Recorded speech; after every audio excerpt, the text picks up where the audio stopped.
안녕하세요, 유니콘입니다. 이번 영상은 보드에 적혀 있는 것과 같이 흔히 셀프 레벨링이라고 하는 자동 수평 몰타를 시공할 때 지켜야 할 규칙에 대해 말씀드리고자 합니다. 이 규칙은 저희 유니콘 임 실장님께서 오랫동안 자동 수평 몰타를 시공했던 경험을 바탕으로 만들어졌으며, 자동 수평 몰타 시공 작업을 체계적으로 프로세서화하고 효율성을 극대화하여 작업 시간 단축 및 시공 품질을 높일 수 있는 노하우라고 할 수 있습니다. 앞으로 말씀드린 내용은 이미 알고 계신 분들도 있겠지만, 셀프 인테리어를 하고 싶은 분들이나 자동 수평 몰타 시공 기술 배우시려는 분들께는 많은 도움이 될 거라고 생각합니다. 지금부터 자동 수평 몰타 시공 규칙 5가지에 대해 알아보도록 하겠습니다. 자동 수평 몰타 시공 규칙 첫 번째, 물량 예측입니다. 시공을 하기 전 시공 면적에 따라 물량을 준비해야 합니다. 전체 물량을 결정한 다음 동선에 따라 작업 구역을 나누고 각 작업 구역에 필요한 자재를 배분합니다. 시공 중에는 배분된 수량으로 시공이 완료될 수 있는지에 대해 확인을 하고 자재가 남거나 부족한 상황이 발생하지 않도록 합니다. 만약 오차가 발생하는 경우 신속하게 대응할 수 있도록 작업자는 자재 물량의 과부족을 판단하고 동료 작업자에게 어떻게 처리할 것인지에 대해 말해 주어야 합니다. 또한 시공을 함께하는 작업자도 시공을 하는 것을 보면서 물량 오차가 발생하는지 주의 깊게 보고 시공자와 물량 조절에 대해 의견을 나누고 대응 방안을 모색해야 합니다. 이 규칙은 자동 수평 몰타 시공 시에 작업이 끊어지지 않고 연속적으로 진행될 수 있도록 하고, 불필요하게 자재를 옮기거나 추가 교반을 하는 등 불필요한 작업이 발생하지 않도록 할 수 있습니다. 두 번째, 경계 구축입니다.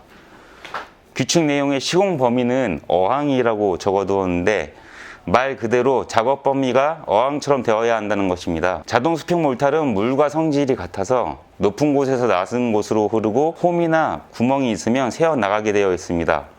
따라서 시공 전에 작업 범위에 새는 곳이 있는지 점검해서 막아두어야 하며, 작업 범위 사면에 벽이나 재료 분리대와 같은 경계가 없다면 사전에 경계를 구축해 주어야 합니다. 그렇지 않으면 작업을 할 수가 없습니다. 세 번째, 통제. 당연한 얘기라고 생각할 수 있지만 시공을 하다 보면 작업자 외에 다른 사람이 들어와 작업하는 것을 망치는 경우가 생깁니다. 전처리 작업 중 청소를 하는 시점에는 작업 구역의 출입을 제한적으로 허용해 줄 수 있겠지만, 프라이머 시공을 시작하는 시점에는 출입금지 경고판이나 라바콘 등을 이용해서 작업 구역을 통제하고 주변 사람들에게 공사가 시작되는 것을 인지시켜야 합니다. 너무 당연하고 쉬운 일이지만 이를 지키지 않아서 시공을 다시 해야 하는 상황이 생길 수 있으니 반드시 숙지해야 합니다. 네 번째, 속도입니다. 여기서 말씀드리는 속도는 자동 수평 몰타 시공 속도를 의미합니다.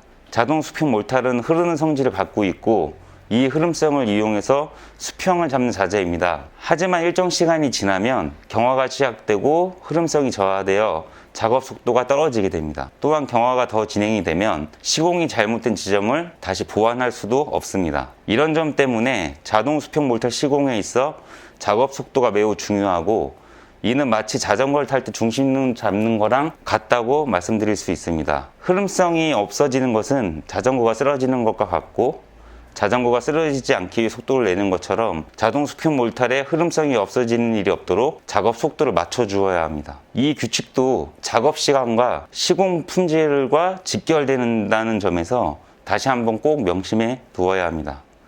다섯 번째, 오염입니다. 이 규칙도 두 번째 통제 규칙처럼 당연한 규칙이지만 많이 지켜지지 않는 규칙입니다. 아무리 작업이 잘 마무리되어 평평하고 깔끔하게 나왔더라도 바닥 주변 벽이나 난간 등 다른 마감재를 오염시켰다면 고객에게 만족감을 줄 수 없고 힘들게 작업한 보람이 퇴색되게 됩니다. 따라서 시공자는 시공 중에 바닥 주변 다른 마감재에 자동 수평 몰타를 묻지 않도록 세심한 주의를 기울이고 작업하에 자재를 묻히고 다니는 일이 없도록 해야 합니다. 또한 작업 전과 중간에 동선에 따라 주변 보양을 철저히 해서 다른 마감재를 훼손하는 일이 없도록 해야겠습니다.